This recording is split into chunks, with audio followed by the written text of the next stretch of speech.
I am, as I told you earlier today, I'm an internist and geriatrician from outside of Philadelphia. I've been in clinical practice for, quote, over 30 years, and it's a resident practice, so I do enjoy teaching the residents as well as seeing the patients with them. What we're going to cover are some of the diagnostic criteria for diagnosing migraine. We'll apply patient education protocols to teach migraine patients. And this is such an important part of managing a migraine patient, just like managing any other chronic disease process like diabetes. You have to have ongoing dialogue, ongoing back and forth, what works, what doesn't work for these patients. And we're going to explore the currently approved therapeutic options, and then also combine pharmacologic as well as non-pharmacologic approaches to maximize our success in our migraine patients. So it's interesting to think, we have some successful treatments now, and there are, more coming on the horizon for migraine headaches. But this is an old problem. This didn't just start in the modern age.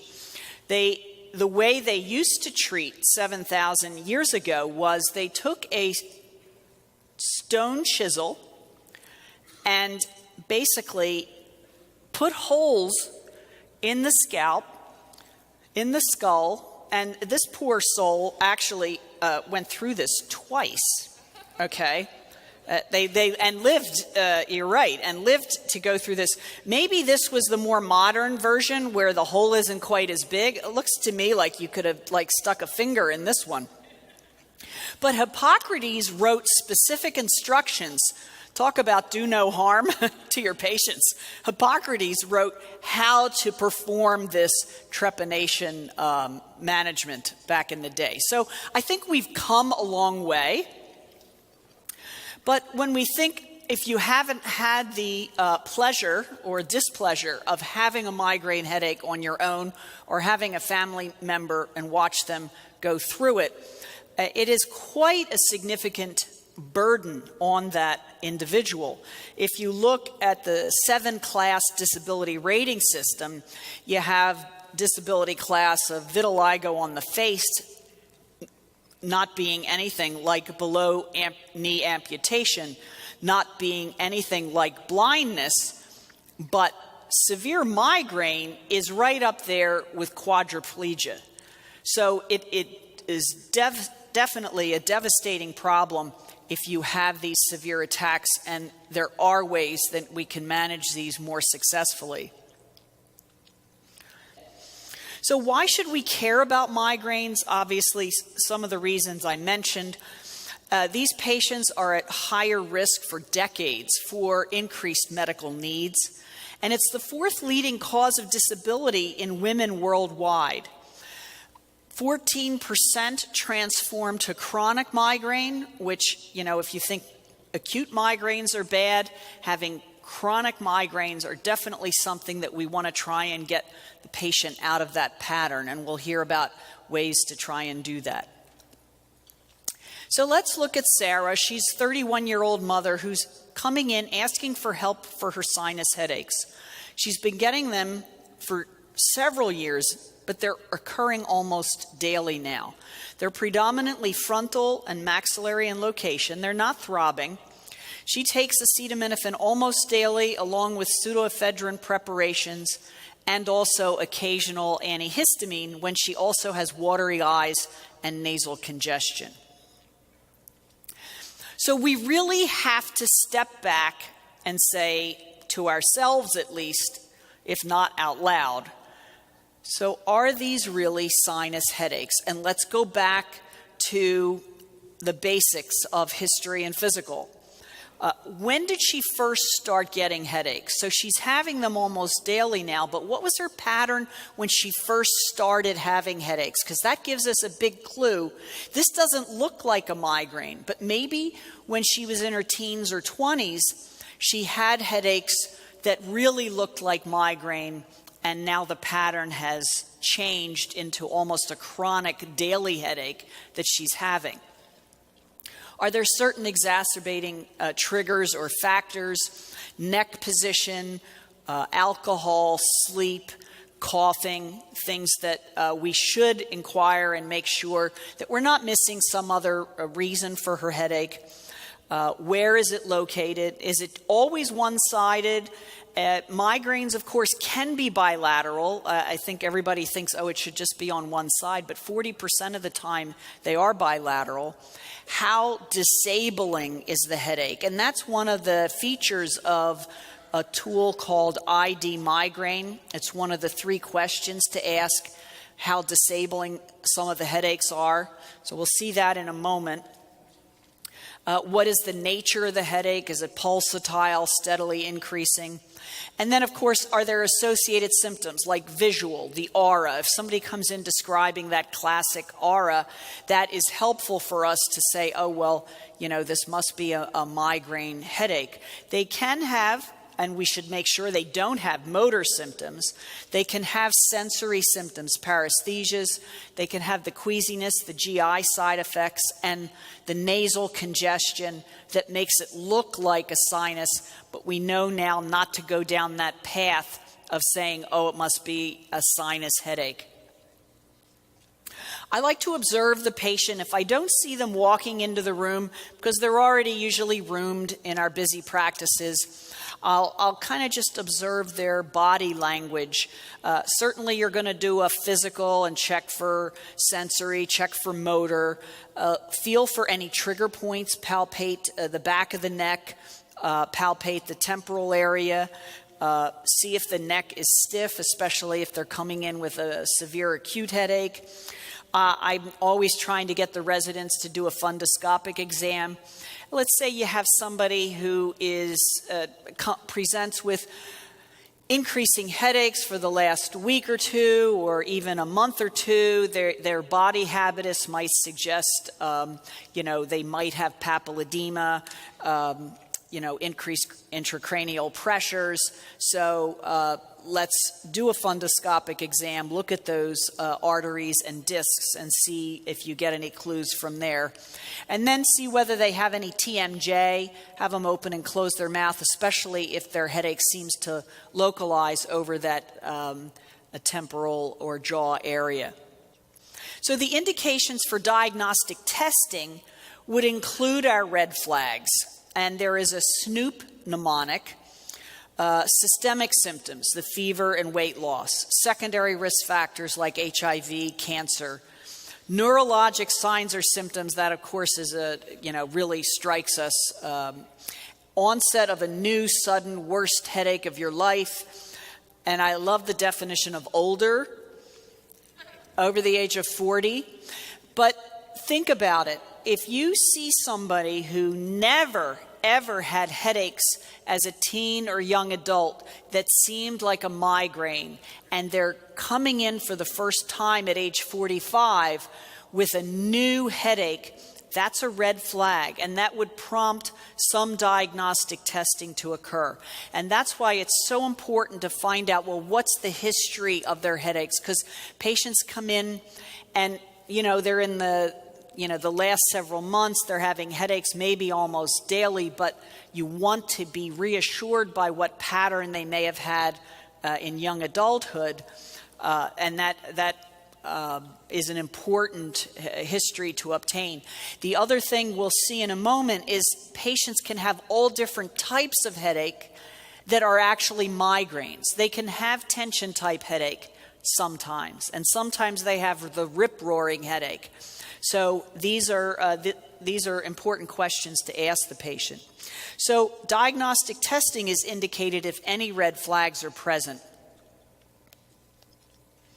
Green flags, a stable pattern for 6 months or more with a long-standing history or family history of headache that sounds very similar. Their exam is normal. Maybe sometimes it's triggered by menses or bright lights or hunger or weather changes, and you think, oh, weather changes, it must be sinus, but it's actually migraine. If patients have these green flags only, then diagnostic testing is not indicated. Well, if diagnostic testing needs to be done, which one do you use? Do you use the CT or MRI? Do you use with or without contrast? These are always the questions that come up. The yield is minimal without neurologic signs. Less than 1% will identify a cause for the headache. The problem is you get an MRI, you get more detail on it. And then the patients who are really concerned about their headache, and you end up doing imaging because you just have to get them off your back sometimes, and that happens. Then you get a test, and it comes back, and it has some ill-defined white bright object somewhere, and like, oh my God, like what is this? So you have to be discreet and discriminating with which patient you're actually going to do a diagnostic test on. Have a good reason, because you're going to go down this path of, oh, well, doc, what does this mean? And they usually want the report. They want a copy of the report, right? MRI plus MRA if you're thinking of aneurysm, CT without contrast if you're thinking subarachnoid hemorrhage, worst headache of your life type of situation. The choosing wisely tells us not to perform neuroimaging studies in patients with stable headaches that meet migraine criteria. Have you heard of the Choosing Wisely program? And this gives me an opportunity, and I left my yellow and red flags back on the table there, but through the rest of this lecture, and especially during the hepatitis C lecture, we're going to have you put yes for yellow for yes and red for no for any of these, so we can kind of see people's reactions in real time, so that we're not asking 150 of the pre-post test questions. We have plenty of them already, right? But we can just get a polling sense of what you're doing. But you have to weigh the radiation risk with the CT and the renal concerns with both imaging. So, let's be discriminating. Well, there were 2 studies totaling over 3,000 patients, and patients who self-diagnosed as sinus headaches, like Sarah did when she came into us, actually 88% of those patients met criteria for migraine or probable migraine headache. The criteria for true sinus headache, shown here, the major ones: purulence in the nasal cavity, facial pressure or pain that you can see their nose is completely obstructed, they might have a discharge, fever, and hyposmia and anosmia. They can't smell. You might be able to smell them, but they can't smell. With the minor factor of a sinus headache being headaches, or fever, halitosis. These are some of the minor features of a true sinus headache. So, what's the most common headache in the U.S.? What type of headache? Is it migraine or tension? It's tension.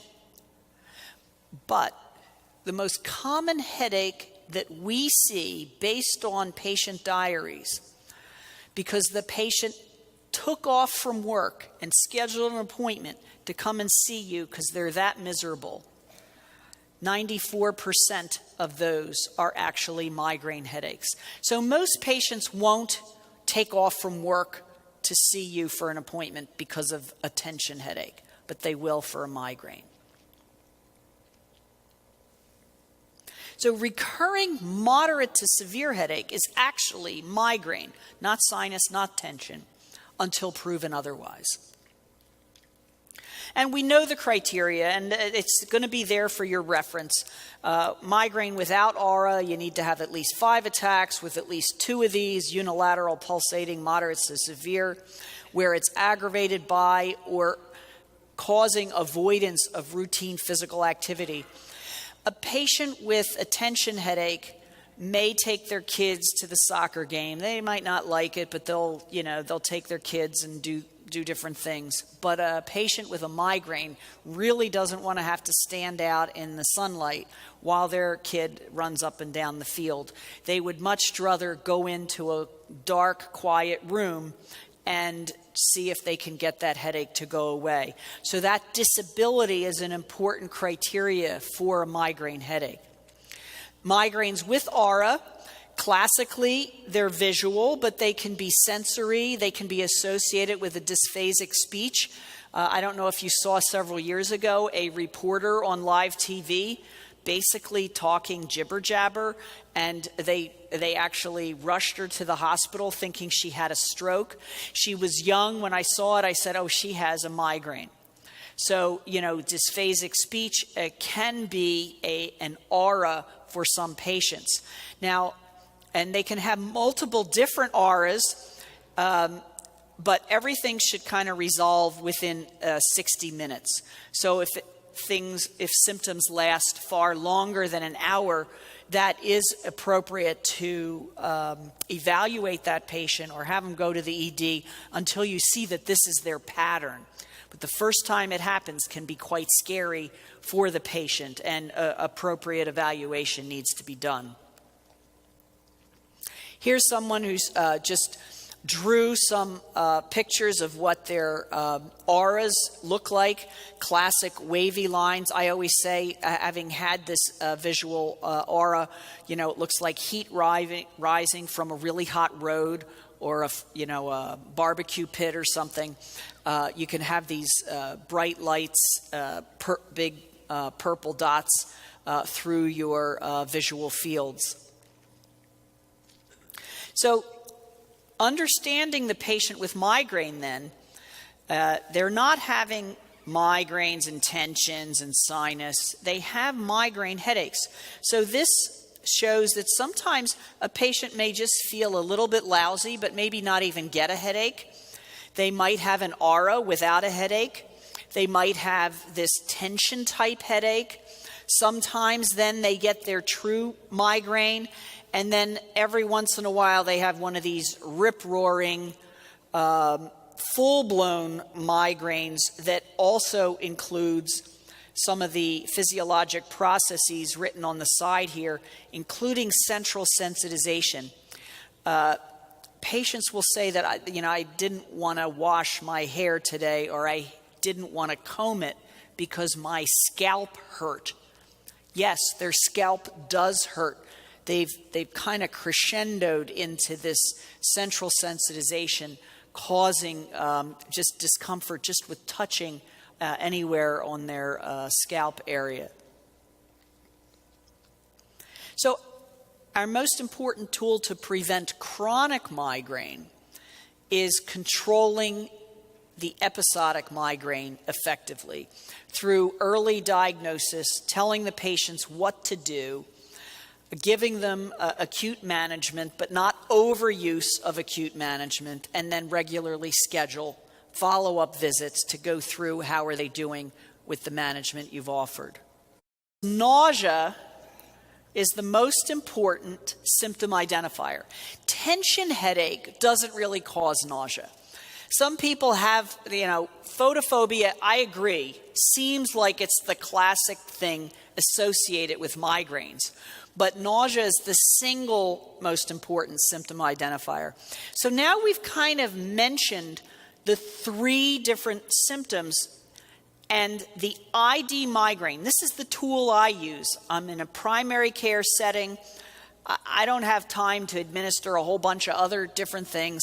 It's 3 questions, yes or no. When you have a headache, do you feel nauseated or sick to your stomach? When you have a headache, does light bother you a lot more than when you don't have a headache? And then during the last 3 months, have your headaches limited your ability to work, study, or do what you need to do? It's not every headache. It's when you have headaches, does this happen sometimes? And 2 out of 3 yeses in a primary care practice, it has a 93% positive predictive value for migraines in our situation. So 3 quick questions: nausea, photophobia, disability or impact on your life. There are other ones. How many of you use the ID migraine one? You can put the yellow thing up. Let's see. Does anybody? Okay. Couple of you. Now, how many of you use this next one, the pound mnemonic? Anybody use this one? Okay. I do encourage you to use one of them. So ID migraine is 3 questions. Pound is 5. Pulsatile, 1 day duration. Unilateral, nausea or vomiting again, and disabling. So there's a lot of overlap there. Pulsatile is different, and the 1 day duration, and actually, as we mentioned, it can be bilateral in some situations. So I don't care which screener you use, but I do encourage you to use one of them. And I personally use the ID migraine because it's 3 questions. I love this. Like, if you really got into headaches, you can give them a whole questionnaire, the Midas questionnaire. My favorite question on this questionnaire is, on how many days in the last 3 months did you not do household work because of your headaches? Okay, right? Not because you didn't want to. So ask open-ended questions. Describe your worst headache. If it's a migraine, that's what they have. It could be a spectrum in that migraine progression. How do you feel between headaches?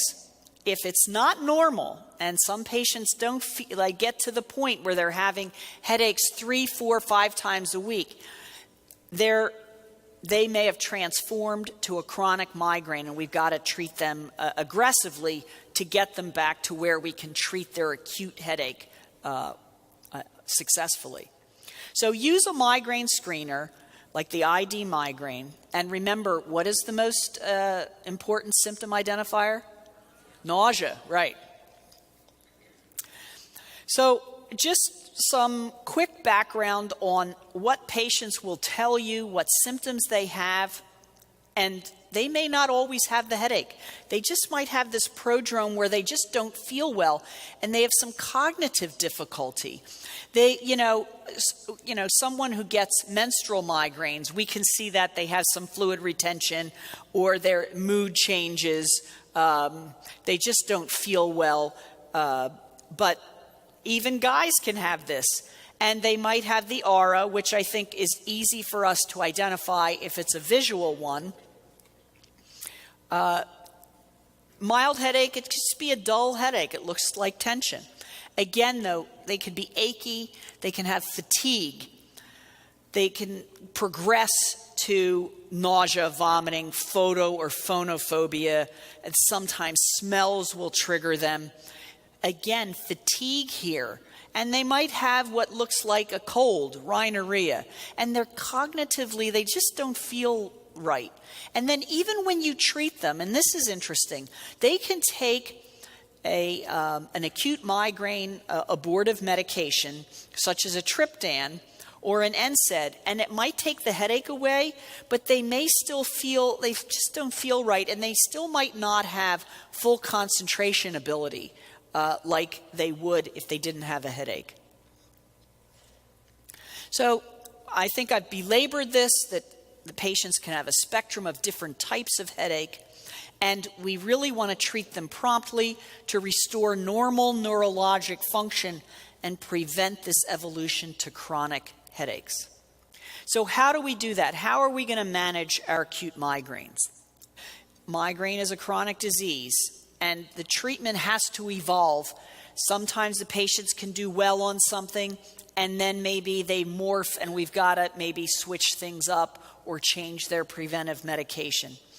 The patient has to help you make these decisions, and you also have to explore things like overuse, whether they're taking other meds, and maybe you can work together and pick a medication that might treat their migraine and their blood pressure, or their migraine and even their obesity. We'll see that in a moment.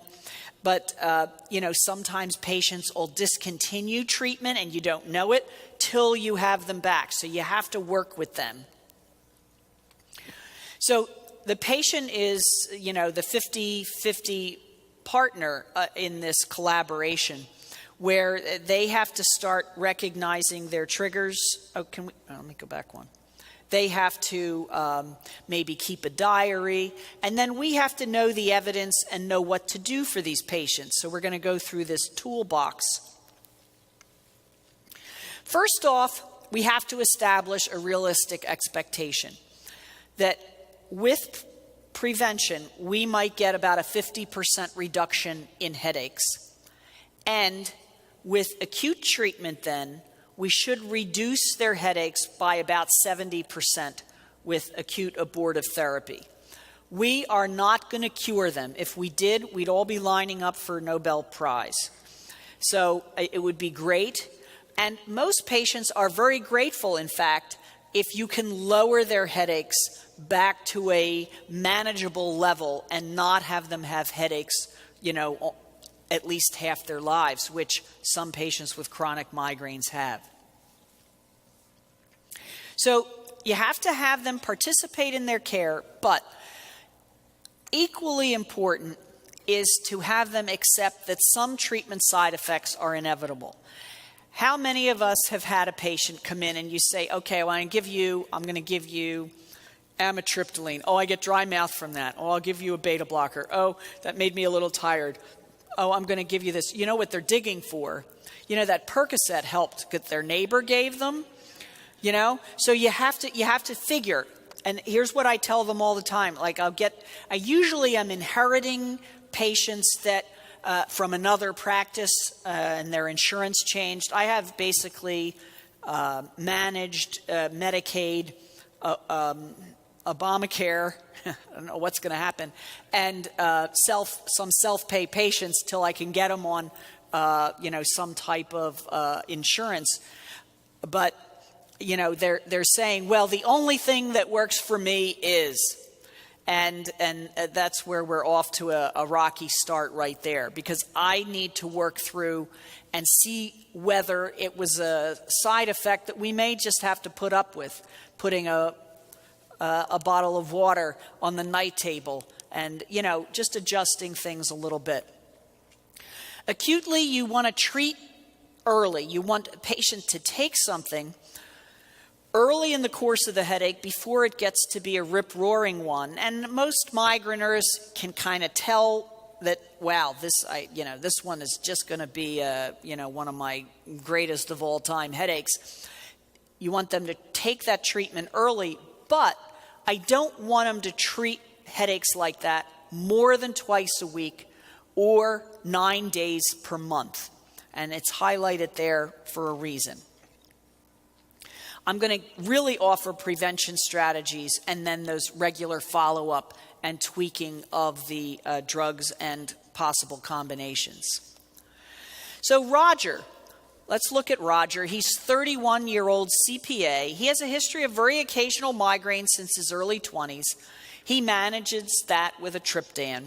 He started a new job about 6 months ago, requiring him to work long hours. His headaches have increased and now are occurring on most weekend days for the last few months. So rhetorically, what might contribute to the increase in his headaches? Behavioral strategies with our patients. You want to sleep, and my son has migraines, and he finds it unfair that he has to get up at about the same time on a weekend that he does on a weekday, or he'll get a headache. So is it that he's hungry? He doesn't really do much caffeine, but for Roger, he might be caffeinated to the hilt weekdays, and then weekends he's sleeping till 11 and his body's crying out, I need my caffeine, I'm hungry, whatever. So it might be a caffeine withdrawal headache, it might be a hunger headache that's triggering this migraine pattern on the weekend. But he's not sleeping the same amount weekdays as weekends, and he has to. At least going to bed and rising within an hour of each other. Now, can he get up and have a cup of coffee or have something to eat and then take a nap? Yes. That may help Roger. That may be what we have to recommend for him. Exercise, any is better than none. Aerobic, running, walking, biking, swimming. is a little better than the, weightlifting, but that's okay. Any exercise, and I encourage everybody to do some sort of a stress reliever as well. Stress management, time management, some biofeedback that they can do. And there's so many things on the web now that we can tell the patients, just Google something, and YouTube will have some relaxation stuff. So, have the patient become self-empowered in their management. Taper caffeine to a maximum 6-ounce cup. 1 6-ounce cup. Eliminate artificial sweeteners. It's a hidden trigger for some patients. There are so many hidden triggers that some patients may have to go on a complete elimination diet of any processed foods if they have really bad migraine headaches. So the fresh, non-processed foods and healthy meals and snacks are really strongly recommended. In this day and age, it's so hard to do that or to completely divorce yourself from all processed foods, but you can eliminate certain ones at a time and have the patient keep a diary, figuring out they may not identify their triggers right away, but and some may only get a headache the next day after having a trigger. The trigger may not cause a migraine, within 3 hours. It might be in the next day or two that happens. How common are specific triggers? Well, as I say, almost anything. Gluten has been found to be a growing trigger for a lot of patients, and they don't have to have celiac disease. But a gluten-free diet, if you have migraineurs, you may want to have them try that. If I had migraines, I would really be suffering because to me, chocolate is one of the 4 basic food groups. But some have to avoid chocolate or avoid it after a certain time of day. I have patients who say, well, I can get away with chocolate till about 2 o'clock. And if I have it at night, if I have a big bowl of ice cream, then the next morning they're having a migraine headache. Cheese and other things. So every patient has their own individual triggers, which is why keeping a diary is so helpful. How do we manage these patients? Behavioral strategies have grade A evidence of effectiveness. So cognitive behavioral therapy, they can do EMG biofeedback if their insurance will allow it. As I say, there's different things that patients can do on their own to relax and have some success with that treatment in and of itself. So it's basically free. Even my patients, they may not have a computer at home, but almost everybody, I walk in, do you notice you walk into an exam room now and everybody has their phone plugged into the outlet in the exam room? It's like are they trying to save on electricity at home? I keep meaning to do a survey on that. Everybody has their phone charging while they're waiting for us to come in the room. Have you noticed that? Yeah. But so they can if they don't have a computer, they still can do it on here, baby. So, there's no excuse. We should probably have them do it while they're waiting for us. That might help too. So behavioral combined with preventive drug therapy actually achieves additional improvement. So you want to administer them early, ideally within 15 minutes. This will minimize the use of backup and rescue. They may have to, they might have to repeat, but if they take it early enough, they might not have to. And then you can consider the formulation based on symptoms. Sometimes, quite frankly, it might be based on insurance. Which one can I use? Or if somebody wakes up and they're terribly nauseated, I might not go with the pill that you have to swallow. We have several other options available. We're not going to cure every headache, and you have to try each treatment a few times before you decide whether you want to switch things up. Choosing wisely tells us not to recommend prolonged or frequent use of over-the-counter pain medications for headache. So what happens in my practice, these patients didn't have insurance. They've gotten into this medication overuse headache. They're going through a bottle of Motrin every 2 weeks. We've got to get them out of that pattern. And most of them have already tried over-the-counter treatments before they decided to take off a day from work or call up and schedule an appointment with you. So you want to treat 2 to 3 headaches to assess efficacy with the same agent, and then you can switch around to a different route or different agent in the same class. You can add co-therapy or switch to a different class, and this 9 days per month maximum is what you want to have in the back of your mind, that you don't want patients treating acute headaches more than that amount of time. The first line is NSAIDs. And again, patients have often taken that. If they haven't, if they're coming to you, what should I do? Naproxen is a very reasonable and guideline-based acute management as first-line therapy. If they can't tolerate that, you could try a different NSAID. Then you can go to the triptans or ergotamine if they're intolerant or unresponsive. Please don't start people on like a Furacet, Furanol compound anymore. And this is where you get into, oh, but doctor, that's the only thing that helps my headache.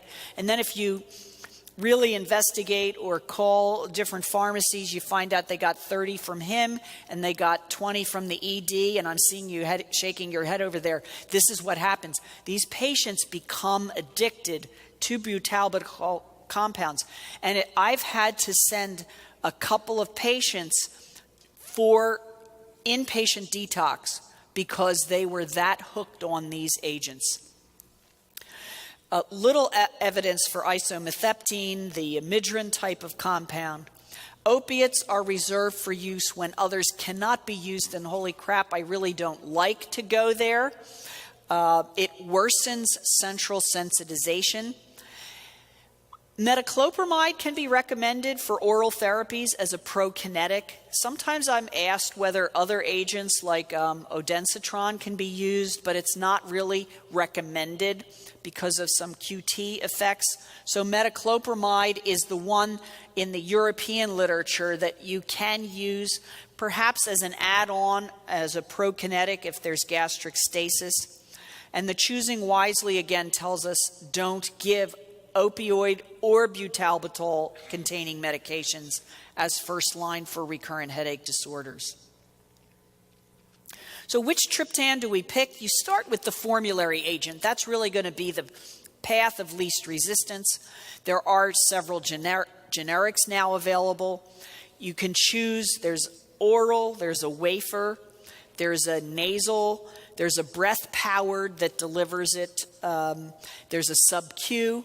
So, you can try these different types of formulations, especially if for some reason the oral is not well tolerated in your patient, perhaps because of nausea, and maybe it takes too long for it to work in them. Some of these others that are more directly breath-powered, nasal, and sub-Q are faster acting.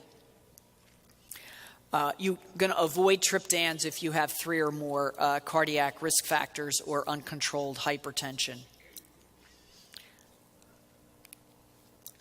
So here's a list for your reference. And, when you fill out your evaluation, by the way, you will be able to ask for all of these slides. So I think that will be a nice reference for you moving forward after today. So several different triptans available.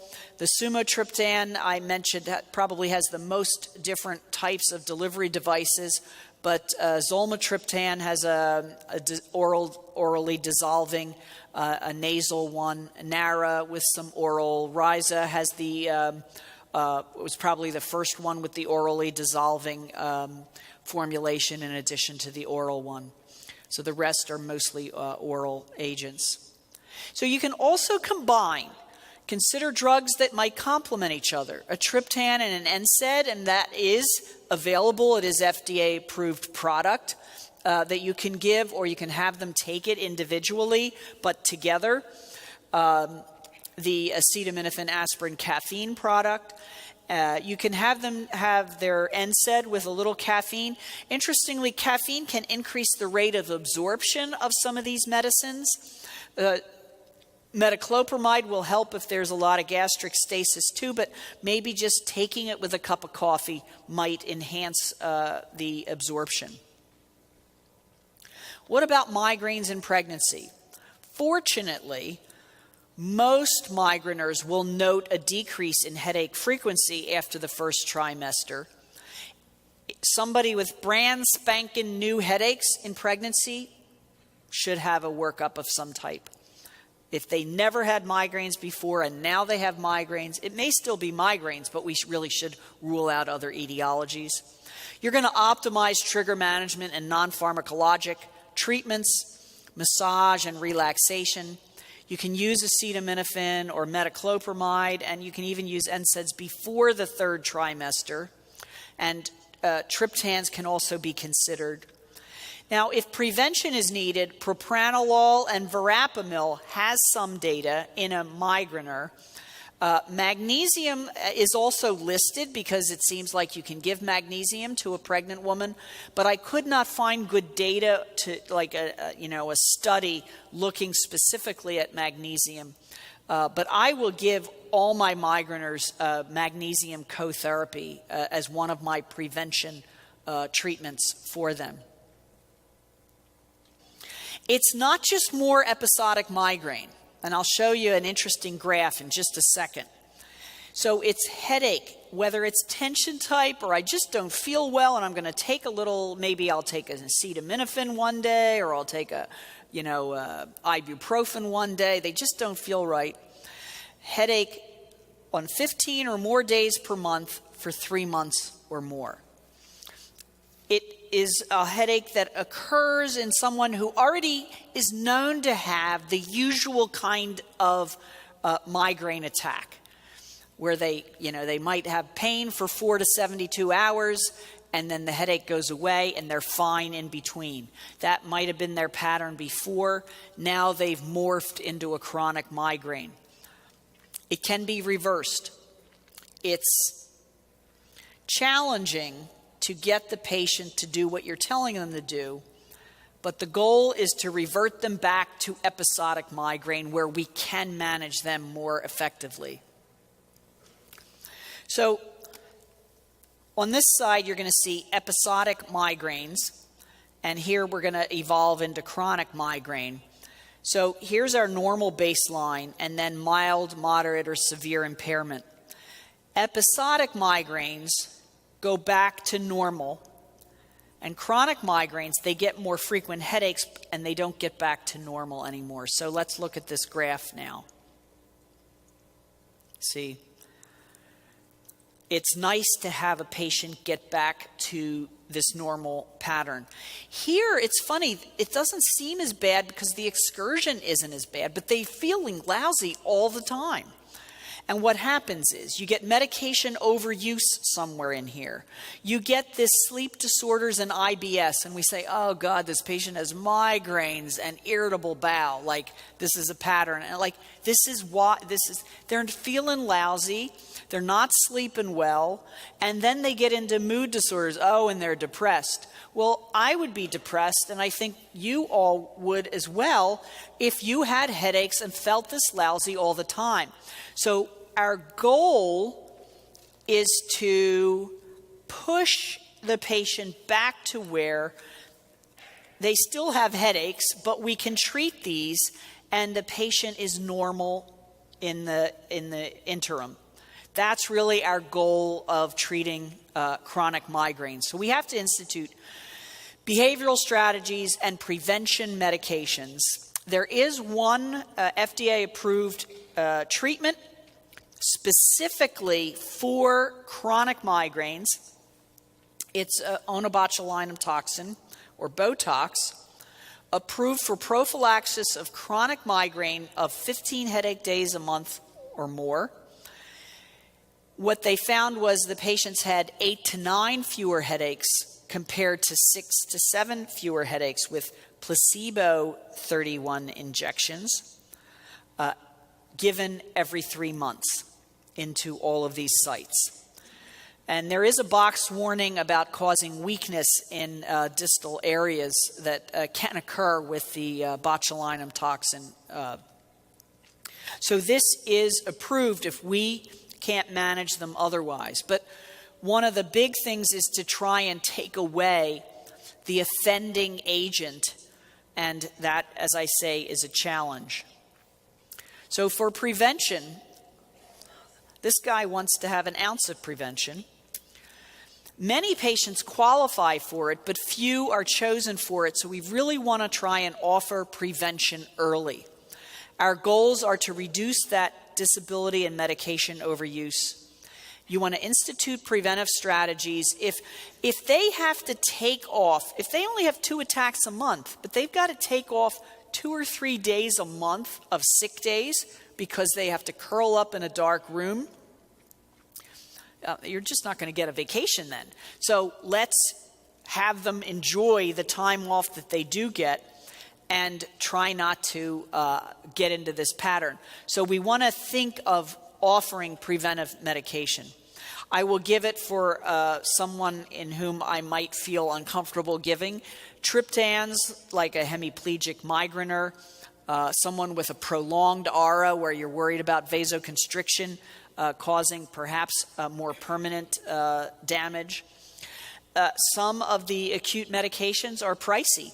So patient preference or cost considerations. And then again, anybody using treatments on their own or what you've prescribed more than 9 times per month or 2 times a week, I'm going to switch and at least add a prevention medication. A medication overuse headache, formerly rebound headache, is actually a pharmacologically maintained headache, and any abortive medication can cause this.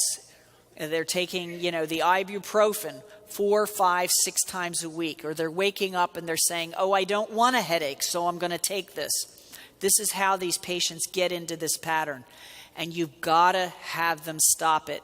It's so hard to have them break from that crutch. Now, what I might do is offer a different abortive treatment, but they have to avoid NSAIDs for a couple of months for me to then circle back and say, okay, you can take this medicine again, but not more than 2 times a week. So we have to break their pattern there. The headache will resolve or revert to their previous pattern within 2 months of the overuse elimination. So what kind of prevention drugs am I going to use? Level A, anti-epileptic drugs, the divalproex, topiramate. These are the 2 or 3 with established efficacy. Beta blockers, metoprolol, propranolol, timolol have established efficacy. So what do I reach for? I reach for topiramate usually in that category, or propranolol because that's what I grew up using. Triptans, you say, wait a minute, that's an abortive treatment. Well, if you have someone with bad menstrual migraines and 4 days before their period, they get these rip-roaring headaches, they can take frovatriptan. It's FDA approved for this. So certainly you're not going to take it every day, but for 3 or 4 days before their cycle to keep them from getting that headache, this is an appropriate approved treatment. The next category, probably effective, include amitriptyline and venlafaxine. So I will use amitriptyline. It's inexpensive. It works. There are other beta blockers and other triptans in this category as well. And interestingly, lisinopril and candesartan, specifically for those 2 classes of drugs, may possibly be effective. So if I have somebody who's hypertensive and I already have them on a beta blocker, I might reach for one of these as their add-on treatment. Notice Verapamil is not in here for a non-pregnant person. It's not one that's listed as established, probably or possibly effective. And then you can look to the patient. If they're obese, I'd rather try and give them topiramate instead of amitriptyline because I might get some weight loss rather than potentially some weight gain. So, if they're bipolar, you're going to try going with topiramate or divalproex, hypertension, propranolol, and so forth. But the big thing is, the most important take-home point is you have to start low. You look up in Hippocrates, and I'm always, I don't know what I'd do without it at this point, but I'll look it up and I'll say, okay, it says to give X dose, and I will try and just give, if it says X dose twice a day, I'll start with once a day. If it says 25 milligrams, I'll start with the 10 milligrams. For example, say amitriptyline. If you start too high and they come back and they say, oh my God, I felt so lousy. Oh, well, let's cut back the dose. Oh no, doc, I'm never going to take that again. You can't backtrack and you've lost a potentially valuable drug in your armamentarium. So always start lower than what Hippocrates tells you to do. It's easier to go up than to try and backtrack because the patients ain't going there again. Now, there are some complementary alternative therapies to be mindful of. Let's put the yellow for yes and red for no. How many of you have used Butterbur?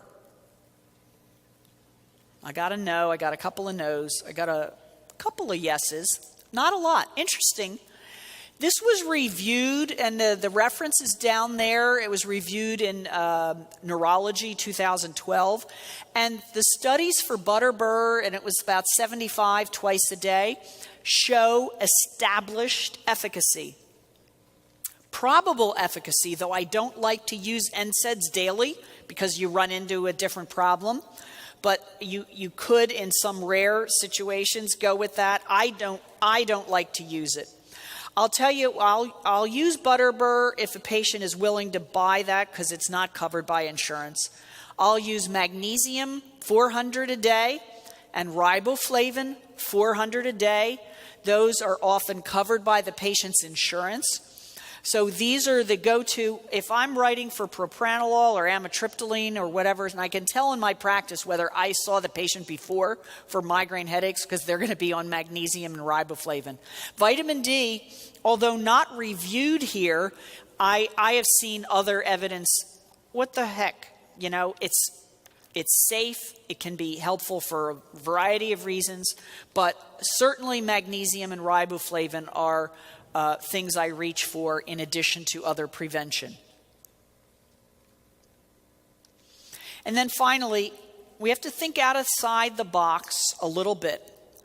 Some patients, they may truly, and maybe I wouldn't want to be on a bunch of these prevention medicines either, but let's see if I can help them in some way non-pharmacologically. So in addition to the magnesium and riboflavin, acupuncture was just reviewed a few months ago in a Cochrane review. Adding acupuncture to symptomatic treatment of attacks reduces headache frequency. How many of you have recommended acupuncture for your patients? Yellow for yes. Okay, so a lot of you have recommended it, and if you have a patient who has 6 headache days a month, prophylactic drugs decrease them to 4, and acupuncture gets them down to 3.5. Not a lot of difference there, but a little difference, and that's without a drug. So if a patient can afford it, and it has fewer side effects, the conclusion of the Cochrane update was to consider this for patients willing to undergo this treatment. Now, you usually need a treatment every week or two for a while, and then you can spread them out.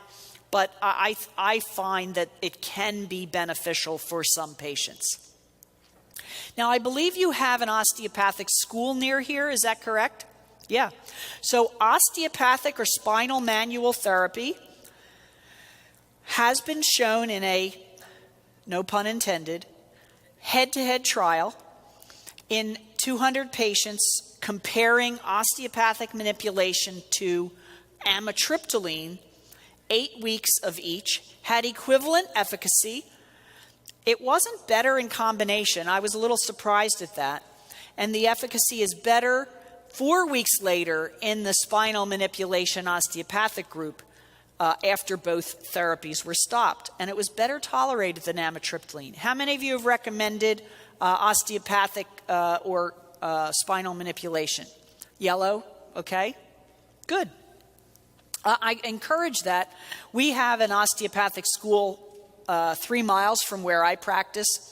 I'm an MD, and I am actually an honorary DO. I'm actually on staff there as well, and we have a lot of DO residents, and I am the biggest DO proponent of manipulation. And, as somebody with arthritis or spine disease, anything that can help the patient non-pharmacologically, I'm all over it. Here are some additional alternative considerations. And, melatonin was recently seen at 3 milligrams, and you can give that at night. Cold therapy, you can apply cold pack right on the carotid. In somebody who's starting with the headache, it might abort the headache. And this Cephaly, it looks like a tiara, is an FDA-approved device now for migraines as well. So to summarize, recurrent headache with disability is basically a migraine until proven otherwise. Use of acute meds, how many days per month?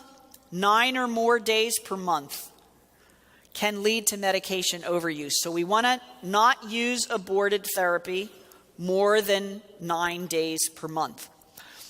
Nausea is our most identified symptom. Frequent or chronic migraines can be reduced with traditional as well as complementary and alternative strategies. So I encourage you to offer prevention treatment early. Headache triggered by exercise, comment. Yes, so exercise-induced headaches, and that might be one situation where I may give an NSAID if, let's say they play racquetball once a week and they really go at it. If they get a headache with that intense exercise, then you can use an abortive therapy or give a prophylactic NSAID before they play to reduce the chance of that headache happening. Now, if they're exercising, which we all should be doing, by the way, 150 minutes a week, we'll hear about that more in a diabetic tomorrow, but we should all be exercising 150 minutes a week, which probably is hard to do all at one time to just take one NSAID for. So maybe I've got to approach with a different strategy. If they're doing it twice a week, then maybe I'll give them an abortive or a preventive treatment right before that to keep that headache from coming on. And otherwise, I'm not going to use the NSAID every day. Naproxen plus triptans, is it useful? Yes. And as I say, there's an FDA-approved agent. Trixamet, I believe, is the brand name for that, sumatriptan and naproxen, and it can be indeed useful. What is the success rate for the Cephaly headset, and is it covered by insurance? It was successful enough to be FDA approved, and yes, there are insurances that will cover it. I don't know whether it's universally covered, but I have seen it covered by insurance. And if you think about it, it's actually not that pricey compared to, say, if Botox is every 3 months and isn't covered, but Cephaly works. Cephaly is in the $350, $400 range. So if the worst came to worst, then patient had to pay for that themselves. I think it might be a reasonable investment for them. Is any physical therapy helpful?